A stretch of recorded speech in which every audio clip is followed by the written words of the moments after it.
According to China EV Post, BYD has reached a major milestone by producing its 9 millionth new energy vehicle. The vehicle was a Yangwang U9 electric supercar, which rolled off the assembly line on September 25, 2024. This marks a rapid production increase, as the company built its last 1 million vehicles in under 3 months. The Yangwang U9 is a two-seat electric supercar with a starting price of $239,230.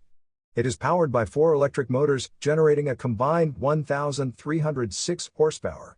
The car can go from 0 to 62 miles per hour in just 2.36 seconds, with a top speed of 233 miles per hour, according to track tests.